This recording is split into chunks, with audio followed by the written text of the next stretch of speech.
নমস্কাৰ আপোনালোক সকলোকে পুনৰবাৰ আপোন চৰ্চৰ অন্য এটা ভিডিঅ'লৈ স্বাগতম জনাইছো। ভালপোৱা প্ৰেমিক প্ৰেমিকা সকলৰ কাৰণে এটা বিৰাটেই ভাল খবৰ ওলাইছে। অসমৰ মুখ্যমন্ত্ৰী ডক্টৰ হিমন্ত বিশ্ব শৰ্মা দেৱে প্ৰেমিক প্ৰেমিকা সকলৰ কাৰণে এটা বিৰাটেই ভাল খবৰ ঘোষণা কৰি দিছে। তো এতিয়াৰে পৰা আমাৰ অসমৰ প্ৰেমিক প্ৰেমিকা সকলৰ আৰু চিন্তা নাই। তো আপোনালোকেও যদি কাৰোবাক ভাল পাই আছে তেখেতলৈ এই ভিডিঅ'টো শ্বেয়াৰ কৰি দিয়ক। তো তেওঁলোকৰ কাৰণে এটা খুবেই ভাল খবৰ ওলাই পৰিছে, বা আপোনাৰ বন্ধুবৰ্গও যদি কাৰোবাৰ সৈতে ৰিলেশ্যনশ্বিপত আছে তেন্তে তেখেতলৈ এই ভিডিঅ'টো শ্বেয়াৰ কৰি দিয়ক, কিয়নো তেখেতলোকৰ কাৰণে ভাল খবৰ ওলাই পৰিছে। তো অসমৰ প্ৰেমিক প্ৰেমিকা সকলৰ কাৰণে ওলাই পৰা ভাল খবৰটোনো কি সেই সম্পৰ্কে আজিৰ এই ভিডিঅ'টোত মই আপোনালোকক জনাম। তো ভিডিঅ'টো প্ৰথমৰ পৰা শেষলৈকে চাই থাকিব। মই শ্ৰীপাঞ্জু গগৈ, আপোনালোকে চাই আছে আপোন চৰ্চ। আহক আৰম্ভ কৰোঁ আজিৰ ভিডিঅ'। আজিৰ ভিডিঅ'টো আৰম্ভ কৰাৰ আগতে লাইক এটা কৰিবলৈ নাপাহৰিব, আৰু চেনেলটো যদি ছাবস্ক্ৰাইব কৰা নাই তেনে চেনেলটো ছাবস্ক্ৰাইব কৰি ল'ব, এনেধৰণৰ খবৰবিলাক নিতৌ যাতে এই চেনেলটোত চাই থাকিবলৈ পায়। অসম চৰকাৰে নতুনকৈ এটা নিয়মৰ কথা ঘোষণা কৰিছে। আপোনালোকে বাৰু গম পাইছেনে? আমাৰ অসমৰ প্ৰেমিক প্ৰেমিকাসকলৰ কাৰণে অসম চৰকাৰে বা আমাৰ অসমৰ মুখ্যমন্ত্ৰী ডক্টৰ হিমন্ত বিশ্ব শৰ্মা দেৱে যিসকল যাক নেকি সকলোৱে মামা বুলি কয়, তো মামাই ভাগিনসকলৰ সুবিধাৰ্থে এটা নতুনকৈ নিয়ম প্ৰস্তুত কৰিছে আমাৰ অসমত।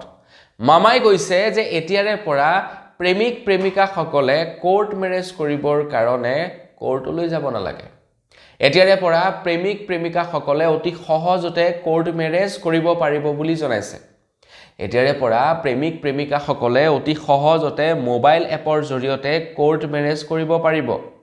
মুখ্যমন্ত্ৰী হিমন্ত বিশ্ব শৰ্মা দেৱে ঘোষণা কৰিছে, অৰ্থাৎ মামাই ঘোষণা কৰিছে যে কোৰ্ট মেৰেজ কৰিব খোজাসকললৈ সুখবৰ। এতিয়াৰে পৰা কোৰ্ট মেৰেজ কৰিবলৈ যাব নালাগে আদালতলৈ। মোবাইল এপ খুলি ঘৰতে কৰিব পাৰিব কোৰ্ট মেৰেজ। নিৰ্ধাৰিত মাচুল দি মোবাইল এপত ফৰ্ম পূৰালেই হ'ব এতিয়াৰে পৰা প্ৰেমিক প্ৰেমিকাসকলৰ বিয়া। মানে আপুনি কাৰোবাক ভাল পালে, তেখেতক আপুনি জীৱন সংগিনী বনাব বিচাৰে, তো আপোনাৰ অকণমান ধৰি লওক ডাউট আছে, তো এপছত এপ্লাই কৰি দিলে বছ আপোনালোক দুজনৰ বিয়া হৈ গ'ল। আগতে কোৰ্ট মেৰেজ কৰিবৰ কাৰণে 6-7 মাহ পূৰ্বে এপ্লাই কৰিব লাগে। তাৰ পাছত 6-7 মাহ দিন থকাৰ পাছত আপোনালোকৰ এপ্ৰুভেল হয়, আপোনালোকে যাব লাগে, কোৰ্ট মেৰেজ কৰিব লাগে। এজন উকিল ল'ব লাগে, দুই পক্ষৰ মানুহ সাক্ষী থাকিব লাগিব, ছিগনেচাৰ হ'ব, সম্পূৰ্ণ আইনী প্ৰক্ৰিয়াৰ দ্বাৰা বিয়া হয়। এতিয়া সেইবিলাক কৰিব নালাগে, অনলাইনতে আবেদন কৰক। আবেদন কৰাৰ পাছত আপোনালোকৰ চাৰ্টিফিকেট আহি যাব, নিৰ্ধাৰিত মাচুল কেৱল পে' কৰিলেই হৈ গ'ল। মুঠতে এতিয়া কোৰ্ট মেৰেজ কৰাটো সহজলভ্য কৰি দিছে সকলো প্ৰেমিক প্ৰেমিকাৰ কাৰণে। মোৰ মতে ডিভোৰ্চটো সহজলভ্য কৰি দিব লাগে। এতিয়া ধৰি লওক কোৰ্ট মেৰেজ কৰিলে যেনিবা, নহয় জানো, ভাল পাই আছিলে, প্ৰপ'জ কৰিলে, একচেপ্ট কৰি দিলে, কিছুদিনৰ পাছত আপোনাৰ কোৰ্ট মেৰেজ কৰিলে মোবাইলটো ইউজ কৰি, তেওঁলোকৰ কিবা কাৰণত ব্ৰেকআপ হৈ গ'ল। তো যাতে ডিভোৰ্চো মোবাইলৰ পৰাই কৰিব পাৰে তেনেকুৱা ব্যৱস্থাও কৰি দিব লাগে। নহ'লে কিন্তু বিপদত পৰি যাব ল'ৰা ছোৱালীবিলাক, কাৰণ ভাল পাই থাকোঁতেতো যি টি কৰি দিব পাৰে ন প্ৰেমিক প্ৰেমিকাৰ কাৰণে। তো জাষ্ট ভাল পাইছে যেনিবা, এবছৰমান হৈছে, ৰিলেশ্যনত আহিছে, কি কৰিলে কোৰ্ট মেৰেজটো কৰি পেলালে সহজতে মোবাইলত। পইচা কেইটকামান দিলে, আপোনাৰ কোৰ্ট মেৰেজটো হৈ গ'ল মোবাইলটো টিপিয়ে।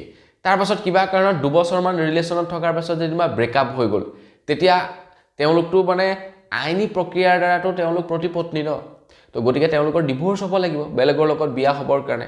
গতিকে তেওঁলোকে ডিভোৰ্চ নকৰাকৈ বেলেগৰ লগত বিয়াও হ'ব নোৱাৰিব। এইফালে অলৰেডি তেখেতে কাৰোবাৰ সৈতে বিয়াত আবদ্ধ হৈ আছে, সমস্যাত পৰি যাব।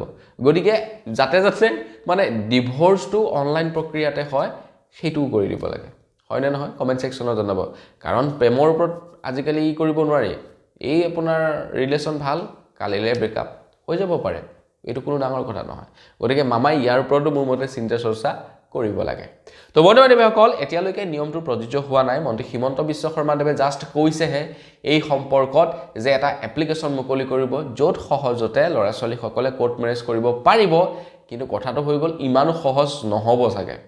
এনেকুৱা নহ'ব যেন কোৰ্ট নোযোৱাকৈয়ে কোৰ্ট মেৰেজ হৈ যাব, তেনেকুৱা কথা নহয়। হয়তো এপ্লাই কৰিব পাৰিব, এপ্লাই কৰাৰ পাছত চাগে তেওঁলোক কোৰ্টত হাজিৰ হ'ব লাগিব।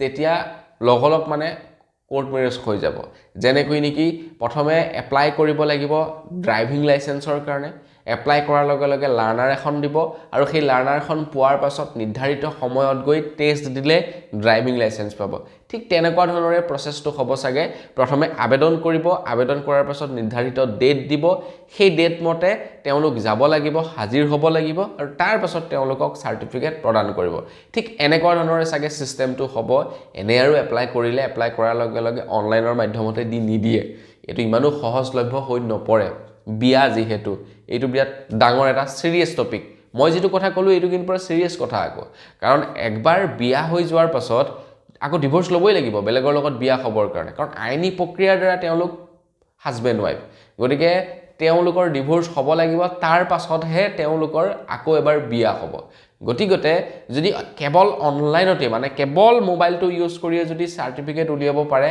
তেনেহলে কেৱল মোবাইলটো ইউজ কৰিয়ে ডিভোৰ্স লোৱাৰ ব্যৱস্থা কৰি দিব লাগিব নহলে বিপদত পৰি যাব ল'ৰা-ছোৱালীবিলাক তো বাৰু যি কি নহওক আজিৰ ভিডিঅ'ত জনাবলগীয়া খবৰ ইমানটোৱে আছিল খবৰটো জানি কেনে পালে আপোনালোকে কমেন্ট সেকশনত জনাব যদি ভাল লাগিলে লাইক এটা কৰি দিব চেনেলটো সাবস্ক্ৰাইব কৰা নাই সাবস্ক্ৰাইবটো কৰি ল'ব পুনৰ এটা ভিডিঅ' লগ পোৱাৰ খাতিলে বিদায় মাগিছো ধন্যবাদ জয়